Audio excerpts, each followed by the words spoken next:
Okay, we're coming up on time, so I think we'll get the ball rolling here, and all the panelists are here, and I'm excited. So I'm chomping at the bit to get started on this discussion because I've been looking forward to it. Well, first off, welcome everyone, and thanks for joining us. No matter where you went to school, you probably had some form of life outside of school hours, but it's no surprise that for Woodstockers, we had a lot of adventure after school. Living in dorms was filled with experiences spanning from friends, maybe even enemies, instant noodles, all sorts of junk food, sports, games, late nights, a lot more than that. It meant a lot of things to different people. And that's a big part of the magic of dorms. It had expanded so many experiences. Welcome to another session of the Friends of Woodstock School Virtual Reunion 2022, Day 3. This is Dorm Life, forged in the foothills. First and foremost, a huge thank you to Adi and Priyanka and the FWS team who put so much work into making these events possible and of course, keeping us organized. My name is Rohan Kumar, class of 2014, and today we're going to be reminiscing and reflecting on dorm life experiences, and of course, how those experiences were carried forward in our lives. We've got a panel of awesome alumni here with us today, and I'm going to hand it off to Anil McMullen to kickstart off some introductions. So there we go, unmuted, right? Unmuted. Okay, perfect. Hi, everyone. My name is Anil. I'm from the class of 1993, so it seems like I am officially the eldest Woodstock alumni on this panel today. Don't know if that's a good thing or not so good thing, but I really feel that no matter which class we graduated from, even if it was from a different decade altogether, there's always an instant bond and connection when we meet fellow Woodstockers in person or virtually, as it takes us back to our Woodstock and dorm days back to dear Missouri. So you may not realize us now, especially those of you who have graduated in the past number of years from Woodstock, as you are focused on your studies, careers, families, etc. Rightfully so, but as you age, not that I'm calling myself old, you will realize that your friends from Woodstock will always remain your nearest and dearest friends, no matter how many years have passed or no matter how far we live from one another. So a little bit about myself. Like I said, I am from the class of 1993, and I'm also the proud class secretary. We are actually in the initial preparations of celebrating our milestone 30th class reunion next year in 2023. I used to actually do a good job in nagging my classmates and sending me their updates for the quadrangle jottings for the class. But for the past number of years, I have slacked in our class jotting submissions for quadrangle, which I conveniently blame on Facebook and our amazing class WhatsApp group, as we get all our updates and pictures there. So here is my official apology to Monica and to the alumni staff at Woodstock for not keeping up with my quadrangle jottings job as class secretary. My other job, or my professional job, I should say, is I work for the Ontario government in the Ontario Business Registry Department. I truly feel the province of Ontario, where I live, is one of the most multicultural places on this earth, as there are people from all corners of the globe who choose to make Ontario, Canada their home. And as a result, I speak to business owners from various backgrounds and assist them in registering their business on the Ontario Business Registry. One of the reasons I enjoy my job so much is when I speak to business owners from various cultural backgrounds, it truly reminds me of my Woodstock and dorm days in Missouri, as Woodstock is just as diverse and multicultural as any large city in North America, for instance. As at Woodstock, we have had classmates from all around the world that we studied with, roomed with, socialized with, ate with, drank with, pun intended, fooled around with, and got in trouble with, giving Woodstock and the dorms a true sense of a global family, but at a more intimate and close-knitted level, and as we felt a sense of belonging and closeness there, which will always remain with us. I guess when we graduate from Woodstock and venture into the real world to study and to live in various parts of the globe, we all have the attributes to interact with others from different backgrounds due to our Woodstock and dorm experience, yet we do miss the close-knitted vibe that we shared and can only experience at Woodstock and the dorms. So that's my introduction, everyone. Thanks, Anil. That's awesome. Okay, Ishaan, you're up next. Hey, everyone. Rohan, are we just doing introductions right now, or are we also answering those prompts? Oh, those are discussions, so we'll get to those. Got you. It's so nice to be here. I see a lot of familiar faces and a lot more friendly ones. Been talking to Rohan in the lead up to this event, and it's really had me thinking about Woodstock and Missouri and our time there. So I'm really excited for this group, especially talking about dorm life, because that was maybe my favorite part of being at Woodstock. My name's Ishaan Pathak. I'm from the class of 2014, along with Rohan, Sohila, and Duk. And I hope I'm not missing anyone else who's on here. I have been in Baltimore the last couple of years. I started my master's in public health here, and then COVID hit. So it's been very interesting learning public health through a pandemic. But I graduated last year, and I've been working with a nonprofit around healthcare access here. I try and go hiking whenever I can, which is just not as easy or convenient as it used to be in Missouri.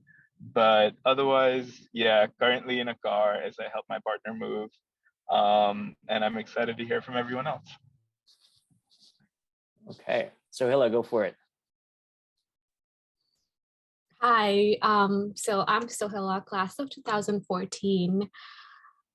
It's really cool to see 3 more of my classmates on the same panel. It's been a while since we connected, but it's always nice to see like familiar faces. And I think like Anil mentioned, like every time you see somebody from Woodstock, it's like it's a connection that like doesn't fade, and it's always going to be there. And Rohan as a class secretary has done a great job, I think, keeping us connected.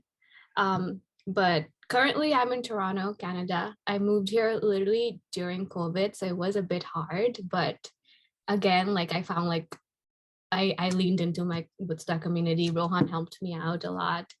I did a broadcasting TV program over here, so I'm kind of in between, trying to switch careers from computer science to maybe broadcasting.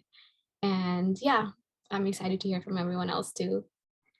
Kind of reminiscence a little bit, but yeah. Thanks, Sohila. All right, Duck, you're up. I think you've got to unmute yourself though, man. Sorry. Yeah, sorry about that. My name is Duk, and I'm from class of 2014. I'm currently living in Ottawa, Canada as well. And I'm very excited to see my classmates here. I'm just waiting to see what everyone has to say, and just everyone's experience about, you know, their own experience in dorms. I certainly have my own, and it has helped me in some ways. You know, we'll get into that in the later session. But yeah. Okay. And myself, I mentioned my name is Rohan Kumar, class of 2014. Just like you know, a lot of the people on this panel, I'm in Canada. I'm in Toronto. After Woodstock, I went to university in Ottawa for the 4 years and did a bachelor's of commerce program. And I've been working in different firms for a few years, doing sort of the finance rounds here. But in my spare time, I play a lot of football, soccer for those who are in the States and Canada, and I play a lot of music. But of course, Woodstock's still a huge part of my life. I still carry my ID card around with me, even though it's how many years outdated, but it says my name and it says Woodstock School, and I love that. And I love being a class secretary because it gives me, an excuse to bother everyone as much as I want with getting updates and getting to be in touch with people, even though they say they like it. Sometimes they're annoyed, right? Sohila, Duk, Ishaan, they won't say it, but they know it. In a nutshell here, the first question and discussion topic I'm going to put forward is really interesting to me, especially because we have some of my classmates on the call, which is, if you have to pick one thing that defined your dorm life, what would it be? I have an answer for that, but maybe some of my classmates would have a different answer despite having similar experiences. And I know that maybe Anil would have different answers. Anil, do you want to start us off with that question as to how you think about one thing that defined dorm life for you? So before I tell you the one thing that defined dorm life for me, I just want to share a joke with you all. Some of you will get it, some may not get it, but it's funny nonetheless.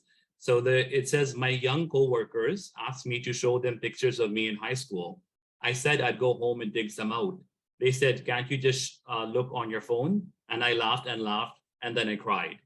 So the one thing that defined the dorm for me was at that time there was no social media and there were no smartphones. Sorry, I just lost my place over here. Yes, there was no smartphones and there was no social media back then. Don't get me wrong, I love my Facebook, Instagram, and WhatsApp time. And like I said earlier, our class is active on our official Class of 93 Facebook page and WhatsApp group.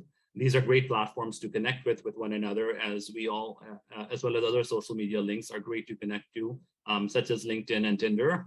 I'm just joking, but back in the 80s and 90s era, which is when I attended Woodstock, smartphones and social media were not even words that were invented. And all we had to keep ourselves busy and entertained in the dorms was each other. So each other was kind of the key phrase. We laughed and played together, fought and wept together, fought and wept, luckily not as much, and shared our thoughts, pictures, and moments of happiness and sorrow with each other and not on social media.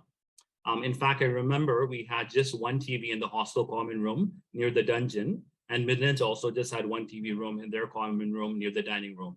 I know that Midlands had one TV as well, as I like visiting Midlands over the weekend. We literally had 2 or 3 channels on TV, so no concept of Netflix or Amazon Prime back then. So I'm feeling old now, but I remember computers were first introduced in Woodstock when I was in middle school. And email came in 94 after we graduated. I graduated in 93 and 94, I think email came to Woodstock. So it was nice. We were able to email our classmates at that time. So I think the one thing that defined dorm life experience for me was no smartphones and no social media. Therefore, just friends, friendship, and limited technology was sufficient then. So I'm really curious, Anil. So like when you spend time with your friends back, in the years leading up to 93, what were some of the things that you did in your spare time when you didn't have to study or you weren't being hounded by teachers to do whatever you had to do? Like what was fun for you back then, or even now if it carried forward? I loved going to the bazaar. Saturdays going to the bazaar was lots of fun. Like you all mentioned earlier, Momo's was the great part of it. There was also a theater then, it was called Picture Palace, where they showed movies, Bollywood movies. I don't think it's there anymore, sadly. So watching movies, and I think this one another's companionship, just chilling, laughing, joking around, and having fun without without our heads down on our phones. So it was really nice. Yeah. So I've got a question with Ishaan and Duk in mind now. So we used to play a lot of sports. Were you ever a sports guy in high school? Or? If my classmates watch it, they'll laugh. I'm not at all a sports guy. Yeah. But there was, we had PE. Mr. Mark was our PE teacher, and there were Missouri Olympics with all the other schools as well back then, which is really nice. Weinberg Allen, St. George's, Oak Grove. So it was really nice. And Weinberg Allen had the best Olympic ground in Missouri. So we'd all go over there and watch the annual Olympics. So that was a lot of fun. And then of course a lot of different sports teams were there. Your uniforms are so cool then. Like the uniforms back then were brown shorts and like a yellow, kind of a mustard, dirty yellow Woodstock t-shirt. But the apparel at Woodstock is much better now. Well, that's a good point. I'm actually a fan of the new merchandise as well. Now remind me, which residences did you live in? And was there a favorite that you had? So Ridgewood was where we were as younger kids. And then Hostel, of course, from grades 10 to 12. So Hostel was good. I mean, you felt like you were with the elder guys when you're in grade 10. So it was really nice in Hostel over there. Yeah. So in stark contrast, now I'm going to go to Sohila, who lived, I guess, in Midlands among Alteridge and other experiences. Same question to you, but now we're flipping it, because now we've heard it from the guy's perspective, which is physically separated apart from Ridgewood and Alteridge. Now, how would you what are your thoughts on how you think about how dorm life was defined for you, and do you think it made a difference that you were physically separated from the guys and in a different, we can call it a geography of campus? I think so. For me, honestly, the biggest defining part for dorm life would be the sense of community it instilled in me, because you don't realize how much community matters in the world. And I just got it almost for free. I entered into a world and I was forced to have a community. And once you just settle into dorms and you find your friends and you live together every day, you get like a sense of belonging that is like, it's so essential to like your well-being and your mental health. And only when I left Woodstock is when I realized like, wow, I had such a good supportive community. And honestly, it's still been helpful because I always have this sense of like, I can go out in the world and I still have like this community that's kind of always there, and we're all doing our own thing. It never made me feel alone in a way. So it gave me a lot of confidence afterwards, which is great. Because I also like, in contrast, after coming out of dorms and Woodstock, saw others also doing the same thing. Like we're all like young and we're coming out into the world. We're going to different countries, and it's not easy like starting over in a different country without family or friends. So I've seen like others also struggle. But I was grateful to like almost have an experience of what it feels like to have a community. So I knew like what that feels like and I can get it again. So I think it helped me kind of like take on the world later on. So yeah, in a sense, I would just say community and sense of belonging and family, chosen That family, you know? what you said really resonated with me, that our dorm experiences and having that muscle memory around relationships gave us confidence when we left, because we knew what we wanted to go towards. It was almost like we were aiming for the same level of genuine connection, or however you want to title the relationships that we had in life. The way you said that I really liked, because I never thought about it that way. Okay, Ishaan and Duck, can you both unmute here? I think we should try to tackle this together, because I know Ishaan and I lived in dorms together. Rather, we're roommates. Duck, were you ever roommates with Ishaan? I know we weren't roommates. No, I don't think so. Okay. No, I don't think so. In any case, go for it, guys. I mean, you can fight for who goes first, but what are your thoughts on defining, what defined dorm life? For me, go ahead, Ishaan. I want to like keep going with what Sohila said. That community, and in the last couple of years, I think all of us have got here at people who were not. I can't remember the last time I've seen Rohan in person, but he's still someone I'm so connected to. Oh, I'm sorry. Can you not hear me clearly? It's coming in and out. I think we're okay right now, but we'll let you know. Got you. But yeah, I think something I've missed about dorms lately is not just the community, but how it was. I remember like my weekend in hostel, go one of the common areas, and it just filling up with everyone, and like everyone you knew from school was around you, and just memories like that, walking past people's rooms and carrying a snatch of someone playing the guitar or bass and getting to go in and make music with them. So yeah, I think I really love not just community, but like that community was all around us and in all these different places for us to go to. But yeah, Dirk, I want to hear from you. Okay. So for me, dorm life, it kind of gave me a trial period of seeing what is out there for me to, like at that age, especially, right? When we're just kind of 18, trying to figure out what we want to do with our lives, right? I had this kind of sense of confidence of understanding, like, okay, like I've had this trial period where I'm exposed to a completely controlled environment, right? So now it's just kind of a matter of just kind of getting like yourself used to a new environment. And I had that sense of confidence that I can do it because I've almost pretty much had another experience very similar to that. Of course, there are many differences, right? But I felt like it kind of gave me a sense of identity in a way that I know exactly, like, there were certain things that I was still trying to figure out, but there were some principles that were instilled in me that I've had, I think, from my experience at being in the dorm at Woodstock, right? And just kind of observing the differences of dorm life, before a certain time and after a certain time, if you know what I mean. Duck, I'm so glad that you didn't say that one of the pranks that we pulled on you didn't define your dorm life experience, because that would have been horrifying. The monkeys there's a did. memory. Yeah, the monkeys for sure. There's one I remember. I'm not sure if you want to share it, but I'm going to share it anyways. Once I didn't do this, so I'm okay to say that I wasn't the culprit here. But while Duck was sleeping one year, someone shaved off half of his head. Not all of his hair, but only one half. So it left him with the horrific task of shaving off the other half. And I will admit, it was wicked funny, but I didn't feel too good for Duck. Oh, he's on mute. You're not gonna. Sorry, comment on that? the funny part was like, I think Ishaan and we checked my bed the next day and like we found no hair.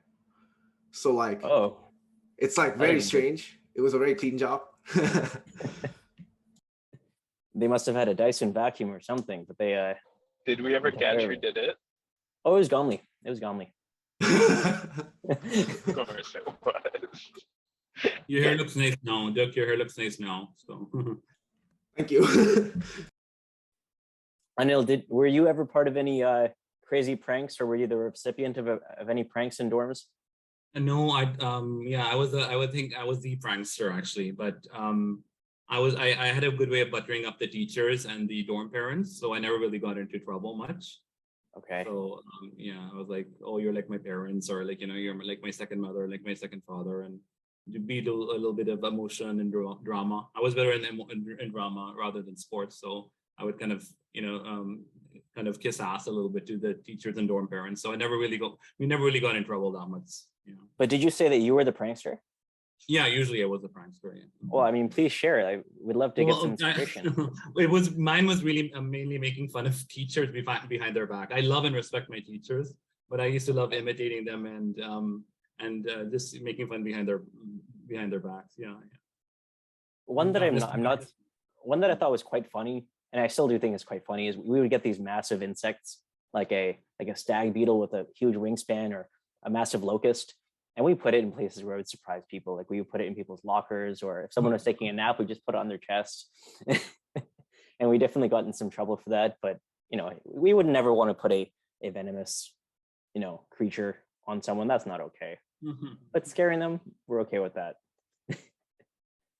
So I think Woodstock pranks were all innocent. Like, there was no one really mean or manipulative or anything like that. So there was it's a small community. So I wouldn't necessarily agree with that statement. There are some crazy things.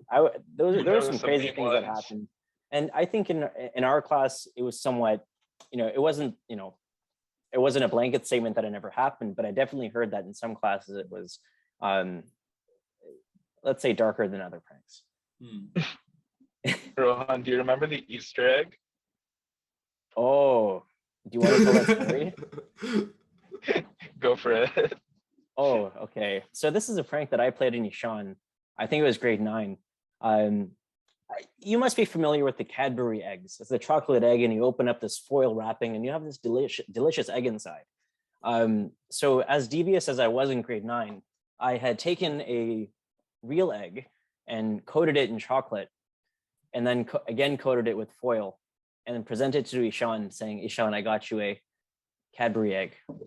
No, you didn't even present it to me yourself. The best part of the prank is he gave it to Ro, who's a very sweet girl from our class, and who's also Christian. So like I came back to school the day after Easter, and she said, "Hey, happy Easter. I've been giving these to everyone, perfectly primed." And then I bite into a raw egg.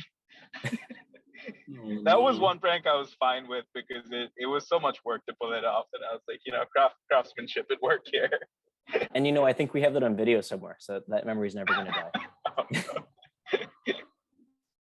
So Hila, I was going to ask you. Oh yeah. I was going to add a prank that I think Rohan was part of this. It was our advisor group, but it was on Ishaan Pathak too. I don't know if you remember, Tara pantsed you when we were coming down from Chakkar, I think. But that was really funny. I was not part of this. It was our advisor Rohan group. wasn't. You were in front. Wait, no, you took the photo. I did not. I took the photo. Took the photo. My legs look great in that photo. In case it wasn't clear, I'm learning of this now, but someone had pulled down Ishaan's pants on the way down to dorms. Checker. Okay, we digress. We've gone through too many pranks. let's bring it back to maybe a more profound topic. So there's always that concept of thinking about how do our experiences carry forward in our lives. And I think one thing that's been, quite interesting, and maybe if there are, current students listening, this is a topic that might be interesting. But thinking about dorm life, what are some experiences that helped you in university or your career? And, are there any experiences you can share with us that, where you found this is a direct translation of what I learned in Woodstock dorms? And I'll leave this one open for whoever wants to go first.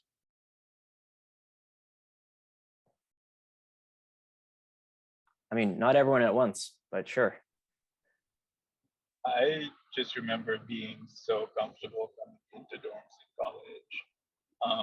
And it was, it was not a new experience to me. And I think it's funny, and I guess this is kind of American culture to a degree, but that first weekend for so many people was like buying 100 different things. Like you buy a desk organizer and a shower organizer and a cupboard organizer. And I just felt a lot more relaxed about the whole experience, and a lot more just present to really soak things in and, enjoy all of the experience, and wasn't scared about any of it. And, if we can deal with our Missouri dorms, I knew I was going to be comfortable wherever else I went. Did you find that you were observing that your peers at the time of entering university had a contrasting experience, whereas you felt more prepared in certain ways, Ishaan? Definitely. I think I went to UCLA, and what's interesting is you have like a group of kids who are there from different places in the world, and then kids who are like driving distance to home. And it was just so funny seeing someone in my dorm pull her laundry bag out of her room on a Sunday and take it home for mom to do laundry. And just having that difference of feeling like I was already independent and I was already like comfortable living by myself in a way that a lot of people were still learning. And not to say there's anything wrong with that. I think that's most people's experience, and it is different when you do it in college and you're an adult. But it was just nice to, I think, have gone through a lot of those feelings of homesickness and missing your parents, and then setting up what like good communication from a distance looks like, and how you still stay in touch with people and talk to people, and then just having all of that out of the way when I got to college, and just really immersed in that experience, because like I'd gone through my homesickness and I dealt with it, and I dealt with like these feelings of being far from home. I was very homesick for Missouri my first year of college, though. I remember that. That's a fair point. I actually forgot about that. You built some muscle memory around not having to worry about being homesick. I mean, apart from missing Woodstock, but it's true, I guess. We went through those motions in our earlier years. Mary, I'm sorry if I butcher your last name. Or I'll just say Mary, so I don't have to worry about it. We're called all sorts of things. Great, I'll say Mary, but she put her hand up with the Zoom feature. Yeah, because I wanted to say something about that. I think you had the advantage because of the perhaps the technology connection to the outside world, of actually knowing something about the outside world. I felt like when I graduated from high school and went to the US, Madison, Wisconsin, which at that time was very homogeneous, I was like so lost, terribly lost, because I had no idea what this world outside of Woodstock was like. It's like, well, I had been in Woodstock since 3rd grade. So, it was like, that's the only life I knew. And then I was dropped off into this place where they kept thinking I was from Indiana when I said I was from India. And, it's like, they had zero world of anything outside, zero knowledge of anything outside their world. And I had zero knowledge of anything in their world. And I do think that's an advantage that you guys have in this modern age, that we are more connected globally. And so we can we can be prepared, but it's interesting to know that it's still a little bit of a culture shock to go anywhere, perhaps for different reasons, because you're like, you had a community and other people who are like entering college, they've never been in community life, so they're just trying to figure it out. So there's a lot of similarities to some extent, and over the generations of alumni from Woodstock. So I just wanted to add that bit. I appreciate that, Mary. I see a few other participants have raised their hands. We'll definitely will get to. In the interest of following the due course of the discussion topics that the panelists have prepared and have done all that stuff, we're going to continue with this discussion. At the end of the session, we'll make sure we open it up so that everyone can get their comments in. But really appreciate the enthusiasm that everyone's bringing forward, and we will make sure that we get to you. On the same topic of careers and universities and how dorm life has influenced or provided you with some sort of experience. Anil, do you want to go next and sort of sharing, what that meant for you?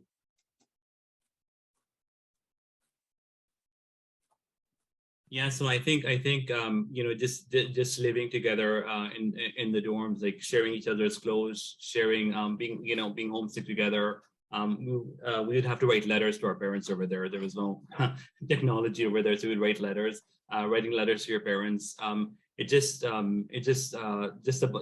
bond and the connections, they last throughout.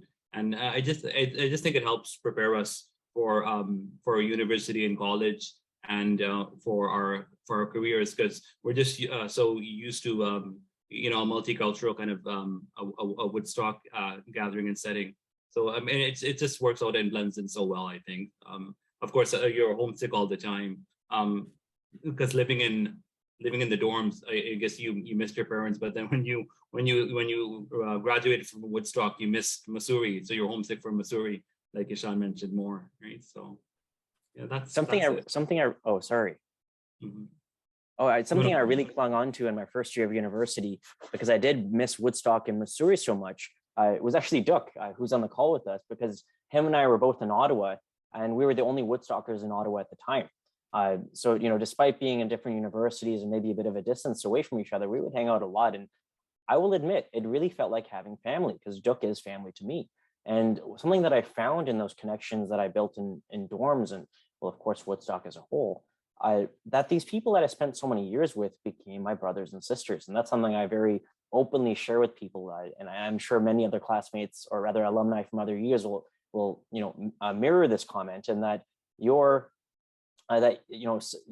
friends that you made in those dorms become your siblings in a way. And I still consider Duck and Ishaan and Sohila my siblings in many ways. But of course, it was phenomenal to have Duck there in the city with me when we were going through the motions of, I guess, the heartbreak of leaving Woodstock and accepting that, yes, there is a life beyond that, despite the fact that we loved it so much, and that became the entirety of our lives. And again, I think some of these comments resonate with people from alumni and staff from other years, but that just became such a big part of that relationship building. But that precipice of the relationship building is really what defined university and career for me, because of how I approached things. For example, networking in my career, or building relationships with professors or other let's call it sources of value for me, which also translated to relationships, because I held myself to a higher standard because of the relationships that I had built in dorms. And I thought that was something really interesting to reflect on. Definitely didn't realize it in the moment, going through the first few years of university. But once I started entering, post-university career, and I started thinking about what am I doing differently than my peers and why, it turns out that a lot of it was relationship focused, and how I sought to build a relationship even with people who are simply part of my career, but of course grow into personal relationships from there. And I found how much more value I got out of it. So for me, I sort of coming back to the last questions, it's the nature of the relationship building and sort of the relationships I pulled out of it that became, well, A, how I defined dorm life, but then B, what was it that gave me so much value moving down the road, both in university and career, and even today. Sohila, Duck, I'm not sure if you wanted to add on that topic, or if you wanted to jump to the next, but I can add. I mean, also just attesting to what Ishaan and Anil said, like as well adjusted and as I got this mindset that I had coming out, it still was a sense of loss after Woodstock of like the community. Because it's like you lose a whole big community that you considered family. And then, so it's like a whole grieving process that you go through. But then like coming out of it also, like you're like, okay, I know what I can have. So it also almost made me more creative because Woodstock gave like dorm life gives you so much activities, fun activities. They always keep you engaged with like hikes and dorm parties and like the way we celebrate birthdays. That kind of wanted to like emulate that in my life. So it's almost like it like made me take initiative to reach out to people. And I'm like, if I want this, if I want the same community, I'm gonna have to also put in the effort. So I think I see that in my life now where like people generally like when they're bored they'll go to like a restaurant, but like in Woodstock you like they encourage us to be creative with like birthday parties or themed stuff. So like just like bringing that part of my life into my friend group now or my career is just it's helped me kind of stand out a little more with people and they're like just be more creative like the stuff you do for fun. I think that's one of, and also being patient with people because you live with so many people. You learn that like, if everybody just gets on your nerve, you'll just be a grumpy person. So like, just being more patient with people, and yeah, it's been good.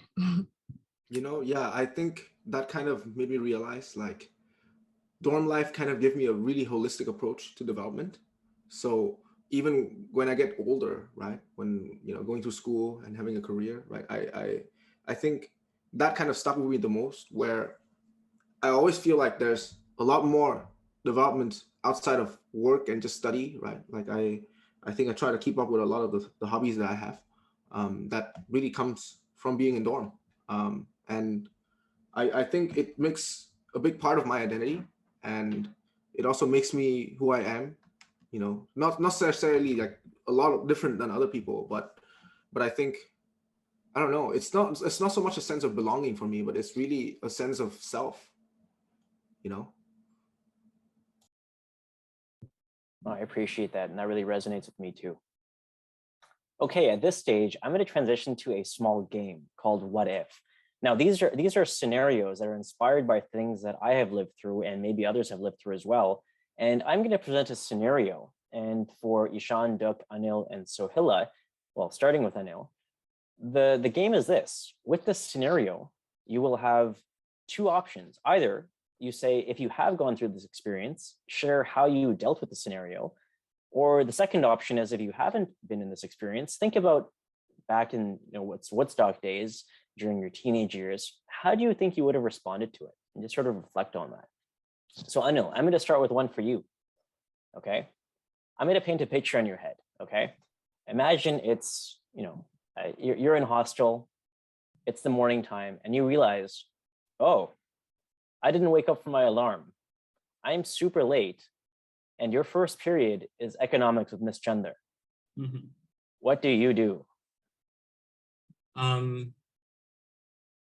I think it has happened. I mean, I've been late to many different classes in Woodstock. I was a night owl and I love sleeping in.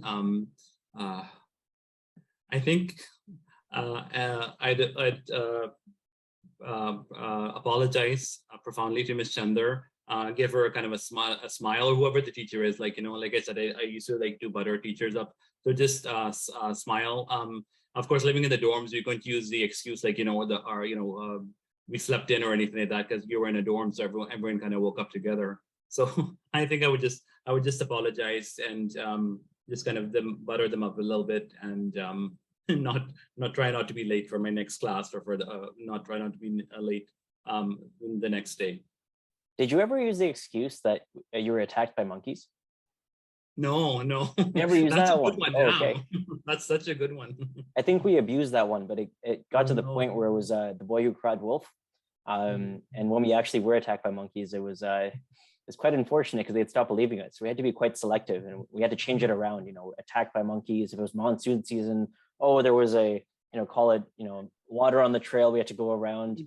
Ishaan, Duk, Sohila, were there any excuses that you used for being late to class, especially with Miss Chandler? No excuses. She knows. She already knows. I was never late. Oh, okay. Okay. I'm kidding. I But I remember do my get first- attacked by monkeys, though. To be fair. Yeah, it's true. It happens more often than you think. Like, it's a legit excuse. Oh yeah. I don't know if that means over the years that, you know, students have been terrorizing the monkeys, so they've slowly become more malicious against us. I don't know if, if it's a test to our generation, they just don't like us as much. I don't know. But Ishaan, did you have any excuses that were effective or ineffective that you used? The one I'm remembering is if you got late enough, you weren't late, you were sick, and then you take the health van up to school instead of walking up. And if that got you up in time, suddenly you were feeling much better and you were fine to get to class that day. So that's, I think I've done that one a few times. Nice. Nice. You know, I remember my first class with Miss Chandler ever. And within 5 minutes, I got a lecture. And I wasn't even late for class. She asked a question and the answer was on the wall. And I produced the answer. And she asked me, how did I know it? And I was being honest. And I just pointed at the wall. Immediately got lectured. It was great. I think, you know, a number of people recognize the name Miss Chandler. Yeah, I picked that one because, you know, she's a teacher we always loved. It's always warm memories with her. You know, despite the fact that we knew that sometimes you have to walk around eggshells if you're late or doing something wrong. But so that was the first scenario. Now the second scenario is pointed at Duk, and this topic is big spiders. So big spiders were all around the hillside. Sometimes they were colorful, sometimes they were not. It was terrifying when they appeared in our bedroom, more terrifying. So when you saw them and then they disappeared. Now I know that I've been in this scenario before. So wondering for you, Duk, what was it that you did when a spider appeared, and not just a small one, I'm talking massive. And not only did you see it, but it immediately disappeared. And now you know that there's a spider at large in your room. And well, it's bedtime. So you know you can't sleep because you're gonna have nightmares or get attacked by a spider. So I would paint do us the picture. I do what everyone does at that time. Call Jacko. Call Jacko. Just for context here, Jacko was a classmate of ours who was fearless and is now a staff sergeant in the U.S. Air Force. So very fitting that the fearless guy is now in that position. And he would carefully remove the spider and just release to the wild every single time. So he's the go-to person. Did you ever take any other approaches? Because I did, and I'm going to say it. Yeah, I have. You know, usually it involves a toilet flush. Okay, actually, I'm going to open it up. Sohila, Anil, Ishaan, how did you guys deal with large spiders in the dorms? I mean, a lot of those problems I would just run to my dorm parent. They were like parents actually for us. And I think I remember Mrs. E used to be a really strong, powerful woman dorm parent. So she would take care of stuff like that. That's a good strategy. Mm-hmm. Ishaan? Well, eventually I was like, these spiders are quite harmless and they eat the bugs, but me and you have improvised a flamethrower. Yes, we did. Yes, we did. That got us through a couple of insects. I want to talk about that in a second, but Anil, did you have any special go for it? ways to deal with big spiders? I think the spiders looked more scary than they were. They were actually harmless. And sometimes you see them as well with their egg sac on the bottom. I don't know if any of you ever saw that, but that was really gross. And then I remember when I was working over here in Ontario, one of my colleagues had like a tiny spider at their desk, and she screamed and was yelling, and everyone's like, "Oh my goodness, call security!" And I nicely picked it up with a piece of paper and I, threw it in the garbage. Right, I'm like, big deal. I've dealt with spiders and scorpions and leeches all my life, so it was no big deal to me. But we couldn't act scared when we saw a spider in hostel. We had to act like tough boys. So yeah. I would like to say that I thought they were harmless as well, but in grade 8, one had bitten me on my face right here. It was the middle of the night. I woke up and I saw it was there, but it bit me and it swelled up to the size of an orange. And I was in the health center for almost a week dealing with fever and some other symptoms. but just talking about what Ishaan mentioned. So if the spider disappeared, we would immediately rearrange our rooms, pull all the beds to one wall, try to isolate this creature, find out where it is. But this flamethrower that Ishaan mentioned, we would take a deodorant can, and of course we'd find a box of matches or the lighter that's close to the kitchen where we have those little stove tops, and we light a small flame and use the deodorant can, and we would go at it and we'd roast the spider, and it would work because it was quite a shotgun approach. Anyways, I digress on the spiders. Now, the last scenario I'm going to bring up here is monkeys. Now, we've all had different run-ins with monkeys, whether it's on the way to school or even in the dorms. Now, sometimes we forget to close a window or something to that effect, and a monkey can get inside the building. Sorry, I see someone saying that check the chat, and we will do that. Sorry, just trying to keep my attention on the discussion here. We'll get to that in just a few minutes. So open question: have you ever been in a tough scenario with monkeys? What was it, and could you tell us about it? And this is open for, oh, Duck, you're laughing hard. So I think that you should go first here. Okay, so I think I'm not sure if it's the same monkey, but a monkey has attempted to prank me 3 times, and I avoided the first time, but not the last 2. I remember it was, I was in grade 9. The boys were going down to Hanson Field to play soccer, and a monkey was just sitting on the fence right above the gate, just trying to pee down to just prank one of the boys. And I had a bunch of balls with me, and I kind of saw it, so I avoided the first time, but it got me on the way back up after the game. So I know for sure that was the same one. But the second time was just in the quad. I was going to the dining room for lunch with I think Siddhanta Bista, who's also in my class. And I think the monkey was aiming for Siddhanta, but it had just missed and got me, who walked behind. Oh my gosh. I was lucky that I had some gym clothes at the gym that time, so I could just go shower, but it could have been worse.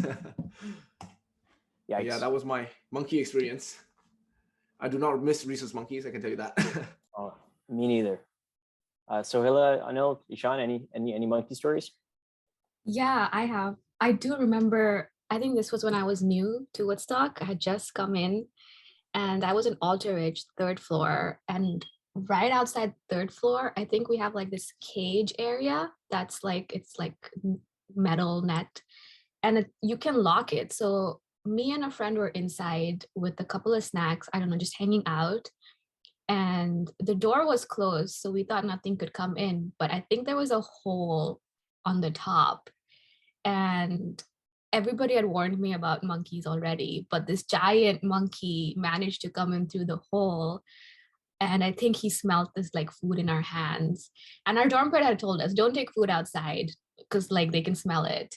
But this monkey came in and was kind of like slowly approaching us, and we freaked out. And I totally used her as a human shield, which she will still hold against me, because I like hid behind her, put her in front, and we both started yelling. And eventually I think a lot of people came out and like shooed the monkey away.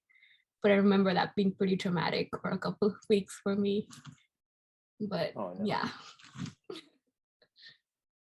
So monkeys weren't a big deal. Any of you ever got confronted by a bear or a jaguar while you were on a small path? I had a run-in with the jaguar, September 16, 2013. Well, it was the leopard. I say jaguar, but they only have jaguars in South America, so leopard. I mean, yeah, okay. So what was it? Can you describe it? In a nutshell, some friends and I were walking back. So at this time, the 2 senior dorms were Edge Hill and CC. So there was a stretch of forest between that, which was our way to get back home. I say home, back to back to CC. It was only a few minutes until check-in, and I was behind 2 of my friends, Abhishek and Param. And we heard some noises in the trees, and I said, guys, we're late, we gotta go. And they said, Rohan, wait. And I said, no, we have to go. They said, no, Rohan, stop, wait. And I imagine that most people on this call have seen at least one of the Jurassic Park movies, and you have that iconic sound in the trees, the whoosh, whoosh, whoosh, followed by a massive growl. Next thing we know, 60 feet in front of us on the trail steps out a large cat. And the three of us, well, maybe not the smartest move, but we acted like prey and we ran. We ran incredibly fast. And we ran back to Edgehill. And I actually wrote to Nike at this point, maybe a few weeks later, saying, I have the story for you and you should put it in a Nike Air advertisement, because I was wearing Nike Airs and I ran so fast. But Yeah. I never got an email back, unfortunately. Okay, so we didn't run. This cat stepped out onto the path right in front of us. Just like you, there were about 3 or 4 of us, but we just stood stock still. And the cat looked at us and we looked at the cat. The cat looked at us, and then he decided, not worth it, and just walked away. We just stood still, and then we went on our way. But it was quite the drama. And I imagine must have had a certain impact on you later on into life, whether that's positive. Never or gonna negative. forget it. Never gonna Absolutely. forget it. Yeah, and the bear, though, in that case, we did run, and it did chase us. That was on Witch's Hill. Thank God we somehow got away. I don't know. Darab might know about some of these stories. Well, I appreciate that, Kim. Just before we move into open discussion, I just wanted to summarize a few of the things that we talked about here, because I thought it was a fulsome discussion, and I learned a lot about some of my classmates' experiences as well as Anil's experience. In a nutshell, we talked about a few different things. We talked about how we define dorm life.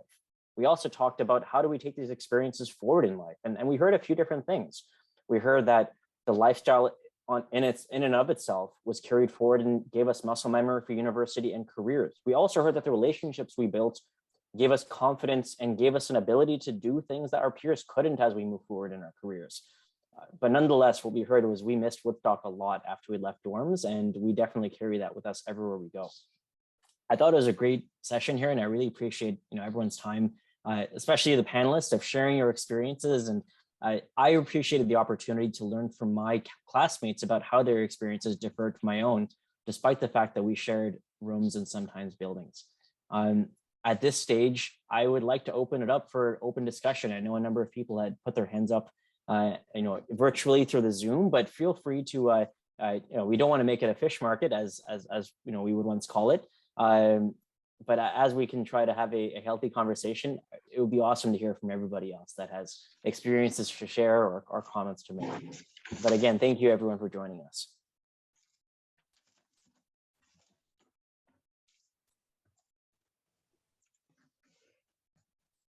Okay, so I'm not able to see the order of when hands were raised here, but I saw that Mike raised his hand, so I'd happy to let Mike take it away.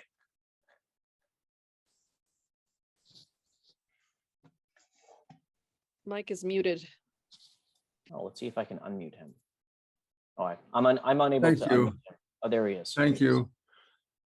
Kindergarten through 12th was my Woodstock experience, except for 9th grade. And I think the dorm life was really the dominant paternal and maternal force in my life, because it was so many months out of the year from such an early age. And I didn't realize the bond that had been created until an incident in which actually I was in college and I walked into a room and there was Nancy Johns. Can't read your married name, Nancy. Knitting a scarf. And it turned out to be for me. And I realized that the whole world wasn't like a Woodstock dorm, and that these were very special people. And that was quite a revelation, something that most people realize very early on in life. I was 17 or 18, so it took me a long time to realize that the whole world wasn't like that.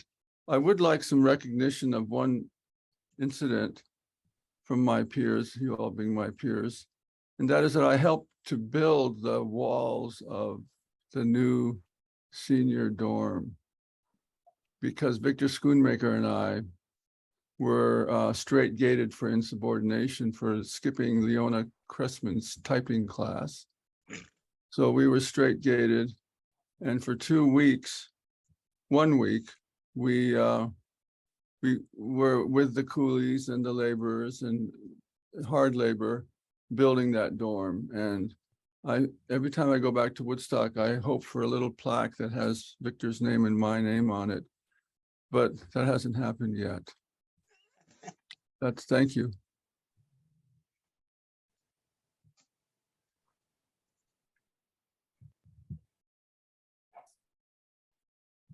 Okay, looking for, where our hands are being raised, but if, Ruth, I see that you got your hand up. You're muted, Ruth. Okay, how's that? That's better.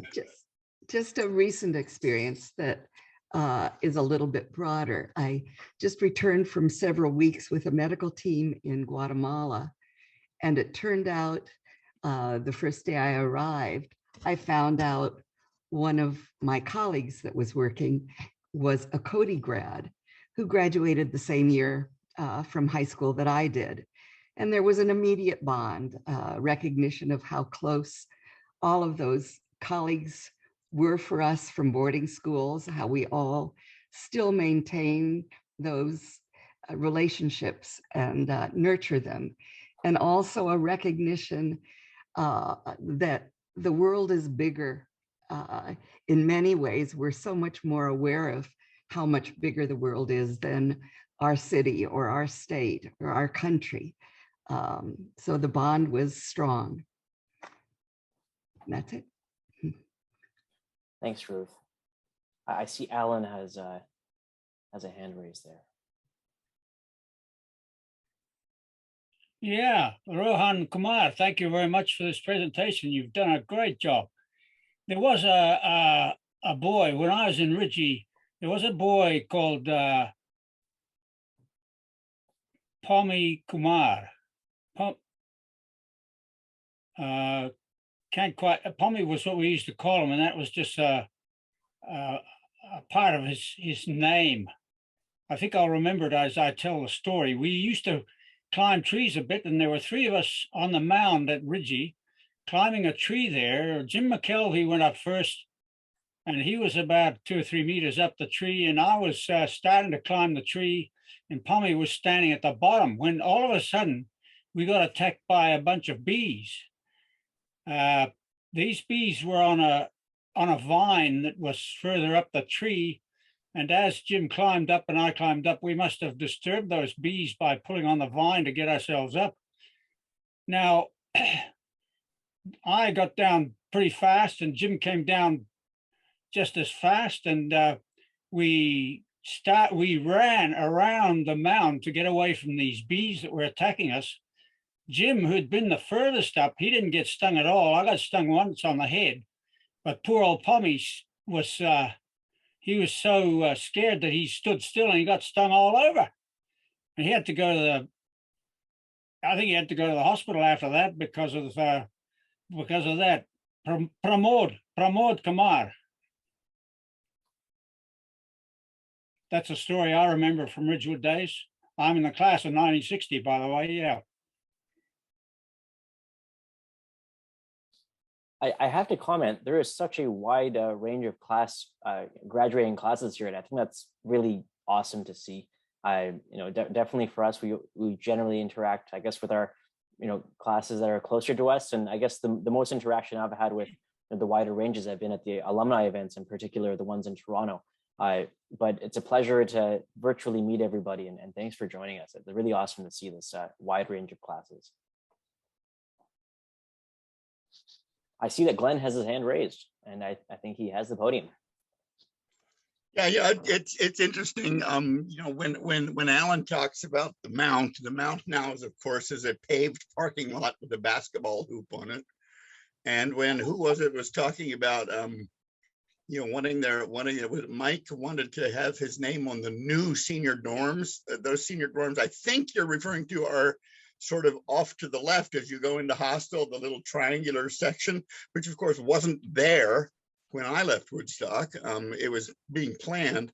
So it's interesting to think of all that. And yet what struck me to hear you guys talk from the class of 14 and whatever is how much that even though those kinds of references were foreign, the kinds of things you were talking about were very, very recognizable. You know, I mean, I remember all that stuff. And I remember, you know, when I was, what would I be, you know, long, long ago, but I remember discovering and thinking and sort of having a lot of those same feelings. And it just strikes me how, you know, there's a whole new veneer over Woodstock now, but underneath it's sort of the same. And that's pretty cool.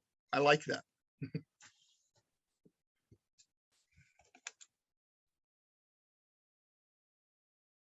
Ooh, Mr. Nagawala, would love to hear from you.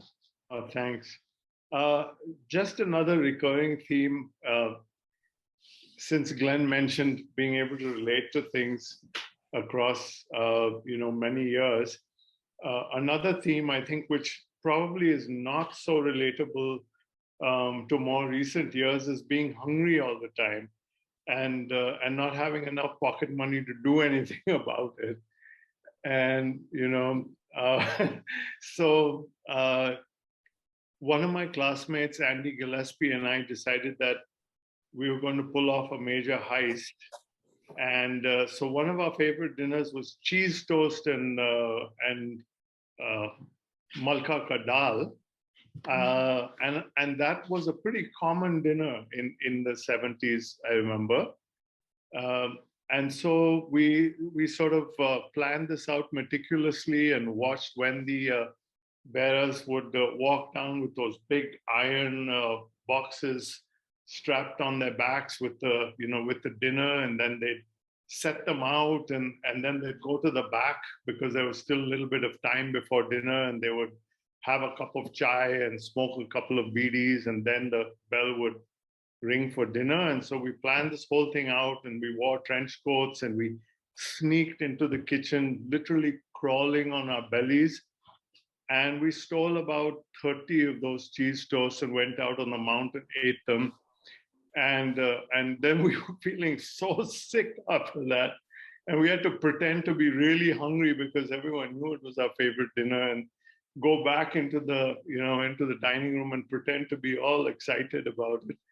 And of course, you know, because they had literally, like, you know, planned it down to the last person. So obviously there weren't enough cheese toast to go around.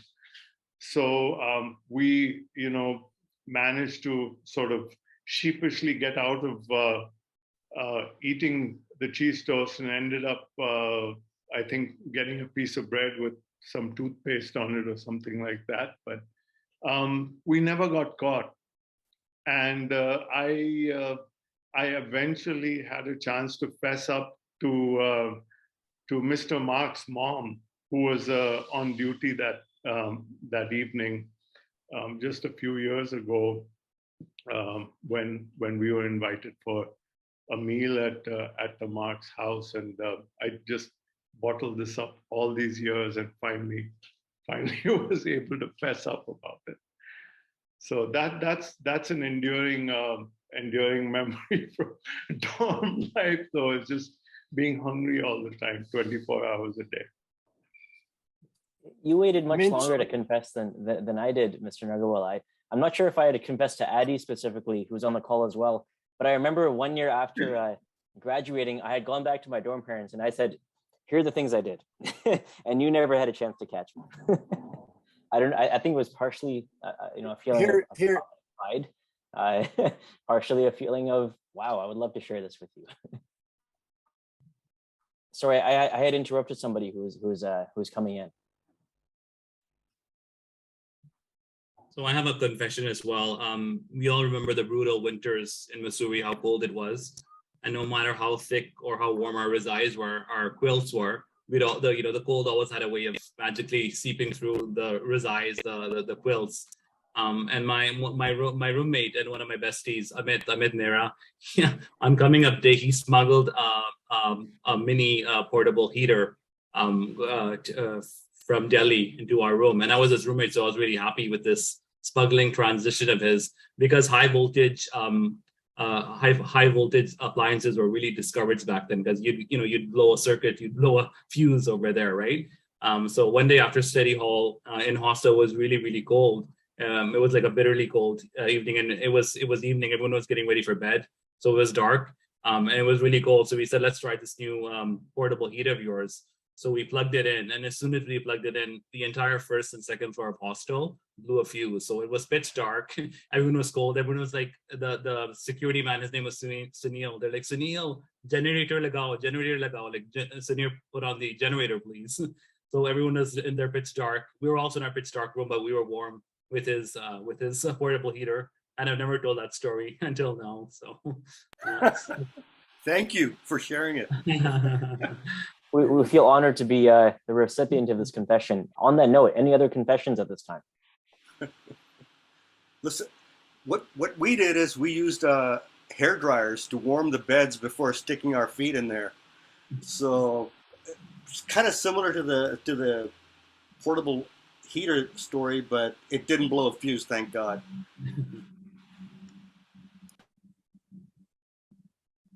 Mike, I see your hand up.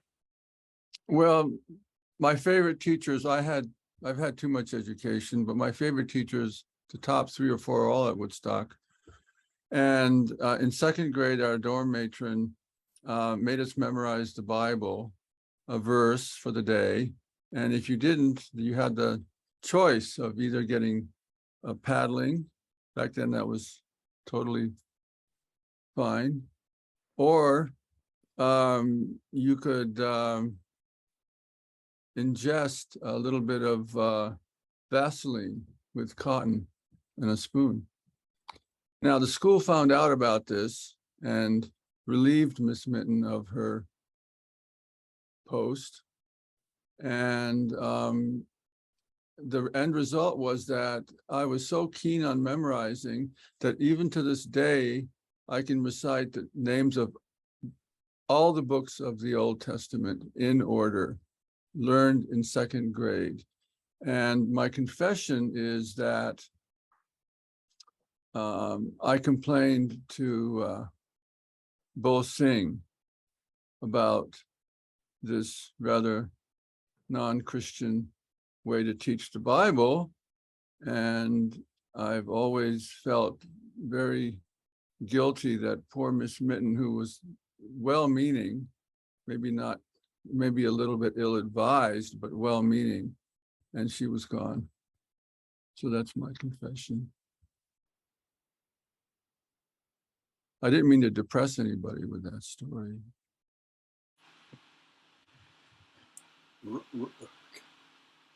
It seems Kim has raised her hand.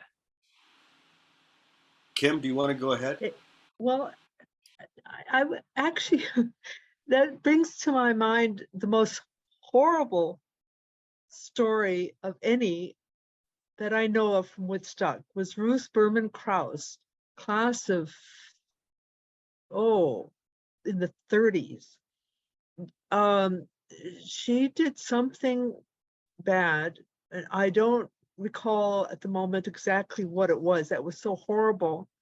But she was held back on going down day and had to walk all the way down to Dehradun to the train station.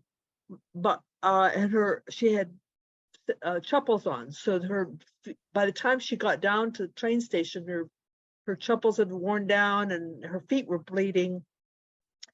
And fortunately, the teacher that had reprimanded her that way was fired. But bless her heart, I mean, just put some things in perspective, in contrast to now seeing these pictures of cars at Ridgewood. Oh my goodness, and modern suitcases and such a modern dorms. The school has improved a lot, and not just physically, but it's wonderful to learn that a psychiatrist is being considered. Whoa, it's about time. especially in this post-pandemic era. So that's just my, I've been wanting to share all that. Thank you. Thank you, Kim. I do apologize for others who are waiting. We've seemed to have gone over time, and I'm starting to get the stick, the virtual stick. I hear that Mary is running a very exciting writing workshop session starting in 6 minutes. And for all those interested, I'm hoping all are interested. It would be great if we can start moving over to that link.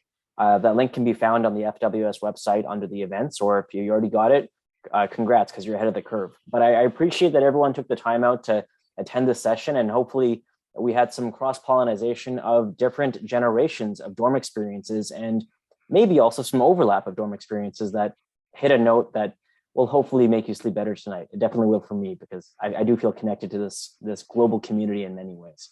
I really appreciate everyone's time. And again, thank you to Adi and Priyanka and the FWS team for putting all this together, and hope the rest of you have a great rest of the day or night, depending where you are in the world.